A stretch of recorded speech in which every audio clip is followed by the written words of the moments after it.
साथियों नमस्कार। पूरे देश में ऑनर किलिंग जैसी घटनाओं से समाचार चैनल और सोशल मीडिया पर न्यूज़ लगातार आ रहे हैं।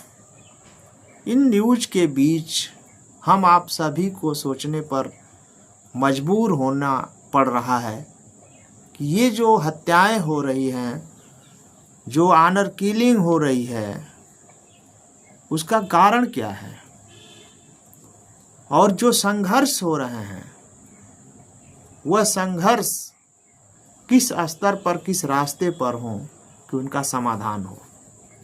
अभी 2-3 घटनाओं का जिक्र करते हुए हम आपसे इस विषय पर थोड़ा सा आगे चर्चा करेंगे। पहला है केतन हत्याकांड, उत्तराखंड। 30 जून को आज़ाद समाज पार्टी के चंद्रशेखर आज़ाद केतन के परिवार से मिलने के लिए जाते हैं, लेकिन उनको रोक दिया जाता है यह कहते हुए कि सुरक्षा का खतरा है और शांति भंग होने की आशंका है। कई दिनों की मेहनत के बाद वो पहुंचते हैं। पहुंचने के बाद जो दृश्य मीडिया में आया, किस तरीके से पीड़ित परिवार की महिलाएं, बच्चे फूट फूट करके रो रहे हैं। सब चंद्रशेखर आज़ाद के थे कि आपके आंसू से क्या किसी का मन पिघला। ये सवाल पूरे देश की जनता से है कि ये जो घटनाएं घट रही हैं, इनसे आपके दिमाग पर कोई फर्क पड़ रहा है या नहीं फर्क पड़ रहा है। टिहरी जिले का देवल गांव का निवासी ये केतन था और उसका एक बड़ी तथाकथित बड़ी जाति कही जाने वाली, जो हिंदुओं के बीच बड़ी जाति कही जाती है, उस जाति के लड़की से प्रेम प्रसंग चल रहा था। धोखे से लड़की के मोबाइल से उसको बुलाया गया और बुलाने के बाद जिस बर्बर तरीके से उसकी पिटाई की गई, कमरे में बंद करके, जो बार बार वो पानी मांग रहा है, उसके जो वीडियो आए वो बेहद दर्दनाक थे। उत्तराखंड जो देवभूमि कही जाती है, वहाँ पर ऐसी घटनाएं, और पूरे देश में तो हो ही रही हैं, लेकिन वहाँ पर ऐसी घटनाएं इस समय सिलसिलेवार हो रही हैं। उस घटना में, केतन की घटना अपने आप में अलग है थोड़ा। बहुत सारी घटनाएं, हर घटना अपने आप में अलग होती है, केतन की घटना भी अपने आप में अलग है। सवाल यह है कि सब होने के बाद भी जहां पर न्याय का आंदोलन सर्वसमाजी होना चाहिए, राष्ट्रीय स्तर पर हर जाति के लोगों द्वारा, हर समाज के लोगों द्वारा न्याय की मांग होनी चाहिए, वहां यह न हो करके वहां पंचायतें होती हैं इलाके में, और यह कहा जाता है कि भीम आर्मी या कोई भी जो मिलने आएगा उसको काट करके फेंक देंगे। और प्रशासन, सरकार चुपचाप इन चीजों को सुन रही है और देख रही है। सवाल यह है कि ये घटनाएं क्यों हो रही हैं। ऐसी ही घटना बांदा जिले में 10 जून 2026 को हुई, जब शिवानी नाम की एक लड़की, जो ओबीसी वर्ग से आती है, वो एक दलित परिवार के, जो हिंदू समाज व्यवस्था में दलित जाति कही जाती है, ऐसे परिवार के एक लड़के से संपर्क होता है और वो शादी कर लेते हैं। भाग करके शादी कर लेते हैं। और कहाँ शादी करते हैं? खत्री पहाड़ी पर विंध्यवासिनी मंदिर में शादी कर लेते हैं और हाई कोर्ट में पंजीकरण के लिए आवेदन भी करते हैं। और अरेस्टिंग स्टे भी उनको मिलता है। उसके बाद भी बांदा की पुलिस, बसौदा थाने की पुलिस उनको अरेस्ट करती है और थाने में रखती है। और थाने में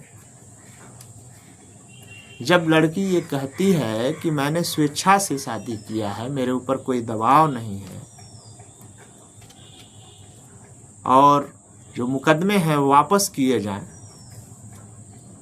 इस संबंध में जब बात करती है और अपने वैवाहिक जीवन में चुने हुए लड़के के साथ रहने की जिद करती है, ऐसे में थाने के अंदर ही लड़की का पिता सत्य कुमार चौहान जेब से चाकू निकालता है और हत्या कर देता है। शिवानी की हत्या हो गई। पत्रकारों ने जब पूछा शिवानी की मां रन्नो देवी से, वो क्या कहते हैं, स्टेटमेंट सुनिएगा। मैं चाहती थी कि मेरी बेटी मेरे पक्ष में बोल देती, लेकिन लड़की मेरे पक्ष में नहीं बोली। शहर में दूसरी जात में शादी से बहुत परेशानी नहीं होती है, लेकिन गांव में हम ऐसा नहीं कर सकते, वो हमारी बराबरी के नहीं है। यह जो बात कही जा रही है, इस बात पर खामोशी है, जो एक सामाजिक, सांस्कृतिक, नैतिक, मानवतावादी सामाजिक आंदोलन का, नवजागरण का एक हलचल होनी चाहिए, वो हलचल ना हो करके खामोशी है। और घटना को ऐसे नॉर्मल, बहुसंख्यक देश के निवासियों द्वारा नॉर्मल समझा जा रहा है। पीड़ित लोग, कुछ लोग आंदोलन कर रहे हैं अल्पसंख्यक मात्रा में। ऐसी एक घटना कुछ दिन पहले बहुत मार्मिक बिहार में घटी थी। तनुप्रिया झा, तनुप्रिया भारत में एक ऐसे लड़की के जीवन से जुड़े फैसले लेने की कहानी है जो समाज की जकड़न और पितृसत्ता की पकड़ से उलझे समाज में तबाह हो जाती है। तनुप्रिया क्या कहती है, उसके पिता ने कट्टे से उसके पति की छाती में गोली मारकर हत्या कर दी। और क्या कहती है, क्या जाति ही सब कुछ होती है? जो उच्च जाति के हैं क्या वही अच्छे हैं और बाकी सबका खून अशुद्ध है? अगर ऐसा है तो अस्पताल में क्यों नहीं देखते कि खून किस जाति का है, आदमी का चढ़ रहा है? और यह क्यों नहीं कोई कहता कि उसे सिर्फ अपने गोत्र वाले का ही खून चाहिए? तनुप्रिया झा का यह स्टेटमेंट होमोसेपियंस प्रजाति, जो पूरी दुनिया में एक प्रजाति है, लेकिन तमाम जो भेदभाव हैं, जो खतरनाक तरीके से दुनिया में भेदभाव हो रहे हैं, और भारत में जो जाति भेदभाव की वजह से तमाम हत्याएं, बलात्कार और तमाम घटनाएं हो रही हैं, उस पर ये विचार करने के लिए मजबूर करती है। दूसरा, ये घटनाएं एक व्यक्ति की नहीं है, ये समाज की देन है। इसलिए समाज की देन है कि तनुप्रिया झा 5 मई को शादी करती है और दरभंगा के मेडिकल कॉलेज में राहुल और तनुप्रिया दोनों बीएससी नर्सिंग के स्टूडेंट थे, मेडिकल के स्टूडेंट थे। और जब शादी करने से पहले ही जब तनु के घर वालों को ये पता चलता है तो 27 मार्च 2025 को उसको घर पर बुला लिया जाता है और उसके ऊपर कहा जाता है कि राहुल के ऊपर रेप का केस फाइल करो, अन्यथा इसका खामियाजा अच्छा नहीं होगा। तनु इस बात से इनकार कर देती है। उसके बाद वो आ जाते हैं DMCH दरभंगा और वहाँ की जो प्रचार्या हैं गुड़िया रानी, वो कहती हैं गार्जियन को लेके आओ। गार्जियन के रूप में तनु जब अपने सास ससुर को लेके जाती है तो कहती हैं कि तुम लोग तो छोटी जाति के हो, बड़ी जाति की लड़की पा गए हो तो खुश तो होगे, लेकिन जिसकी बेटी है उसका क्या हाल होगा। मेरा बेटा बेटी होता तो काट के फेंक देते। तनु कहती है कि उसके बाद लगातार गुड़िया रानी द्वारा धमकी, टार्चर, इस तरह की चीज़ें की जाती हैं और लगातार उसके पिता प्रेम शंकर जहाँ के कांटेक्ट में रहती हैं।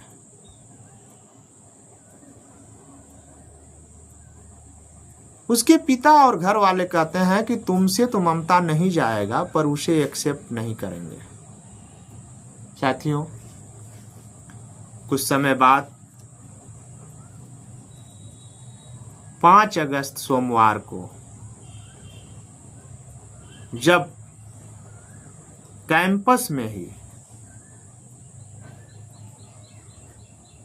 सायंकाल को तनु कैंटीन जा रही थी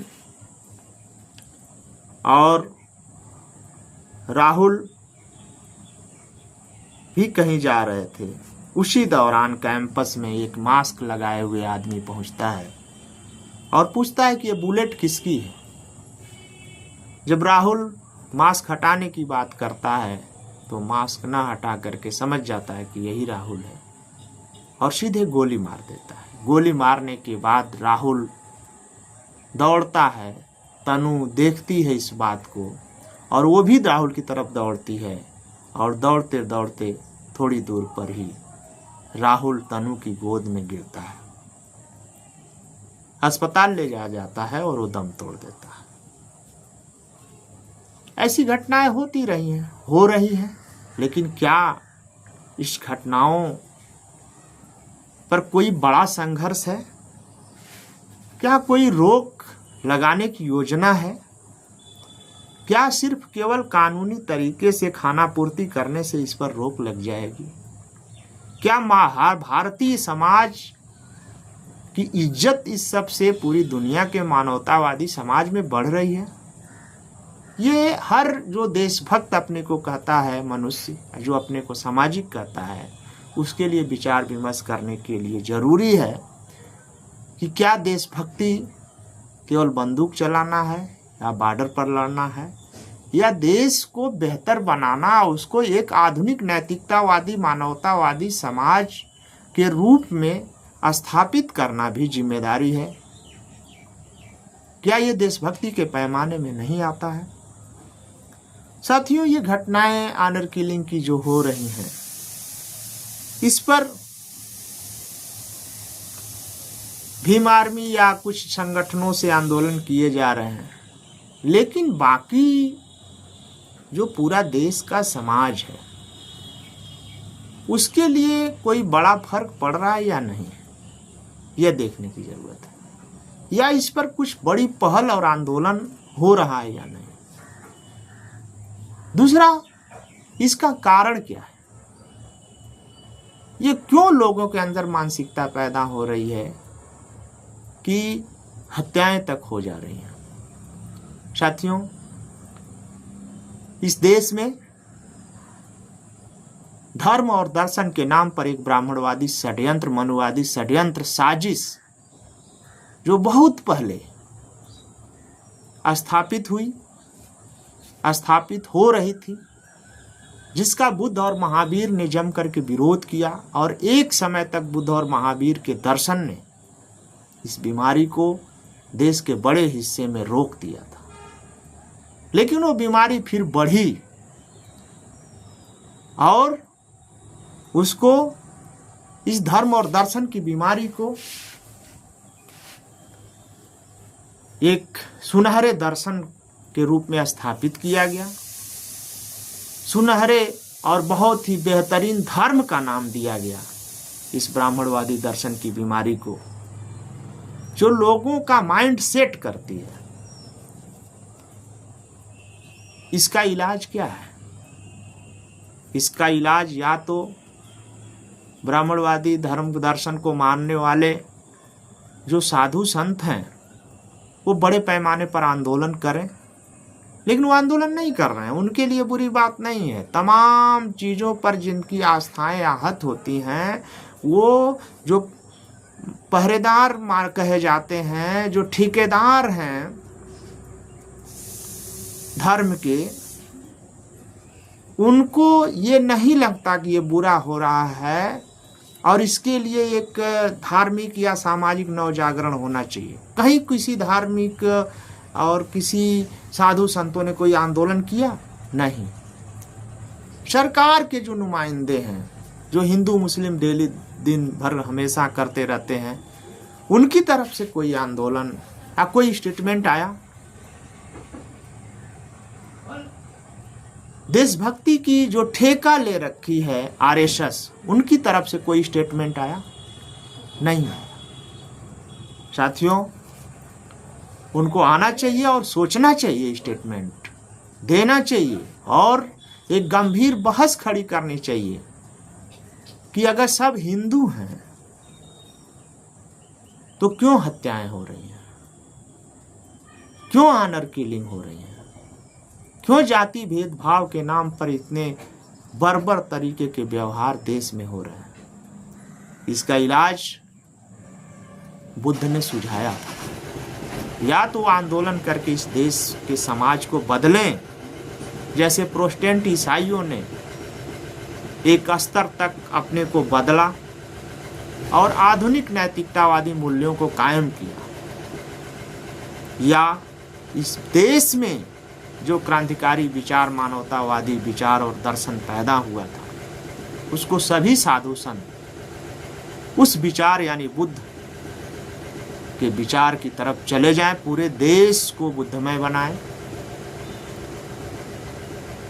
अगर ये मान लीजिए बुद्धमय हो, ये सभी जो लोग कर रहे हैं ऐसी घटनाएं, अगर ये बुद्ध को मानने वाले होते या बौद्ध होते तो जाति का मामला होता, ये हत्याएं होती? नहीं होती। दूसरे धर्मों में तो नहीं होती है, दूसरे धर्म के मानने वाले तो नहीं करते हैं इस तरह की घटनाएं। कहीं सुनने को मिली हो तो बताइए। लेकिन साथियों, यहाँ पर होती है, उसको नैतिकता के नाम पर किया जाता है। इसलिए साथियों, इस वीडियो के माध्यम से मेरी अपील है कि जो भी सामाजिक राजनीतिक काम कर रहे हैं वो गंभीरता के साथ विचार विमर्श करें और सोचें समझें, तय करें कि रास्ता क्या होगा। ये फिर से नवजागरण की जरूरत है। बहुत सारे लोग कहते हैं कि ये आर्थिक असमानता से होता है। साथियों, ये जो बादा की घटना है, आर्थिक रूप से दोनों समुदाय समान हैं, फिर भी हुआ। जो बिहार की घटना है वो भी आर्थिक रूप से अंतर नहीं है, फिर भी हुआ। तो धार्मिक और सांस्कृतिक आधार पर जो अत्याचार हो रहा है देश में, दिया सबकी सीने में नहीं चुभता है। यह इस देश का बड़ा रोग है।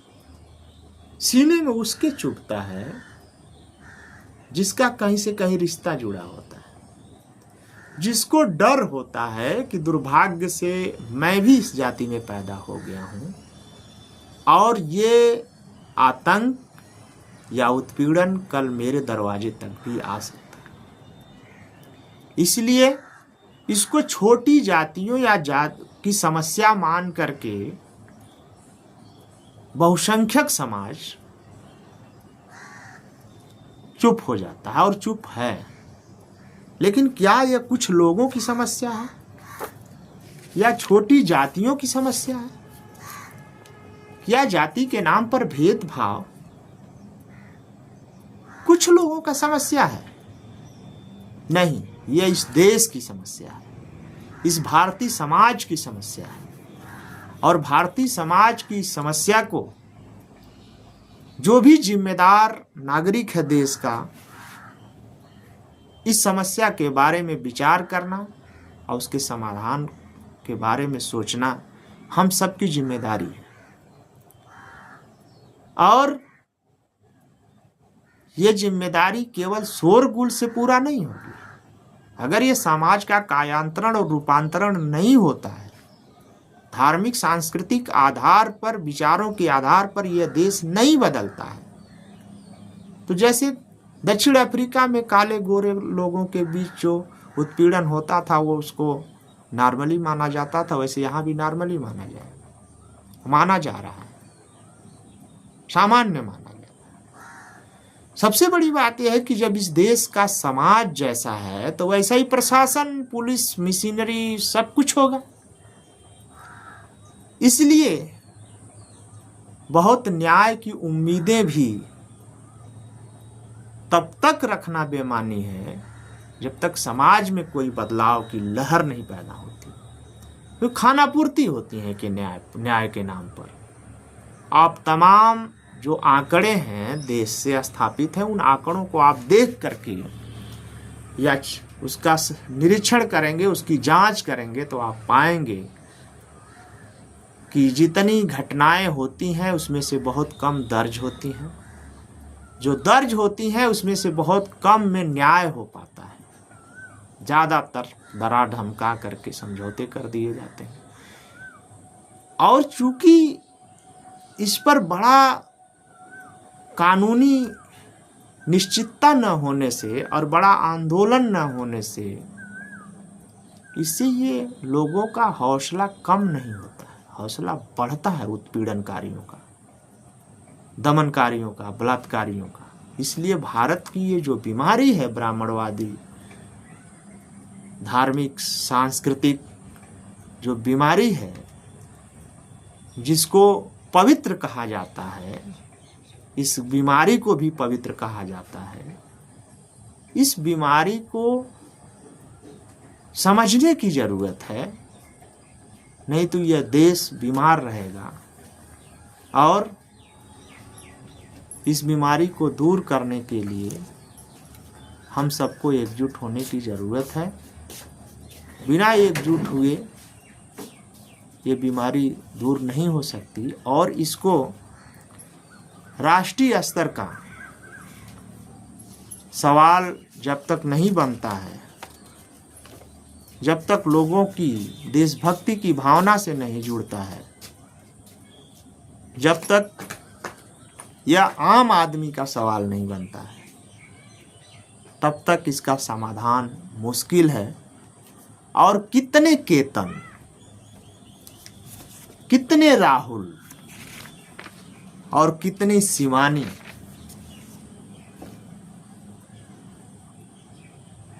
मारी जाएंगी,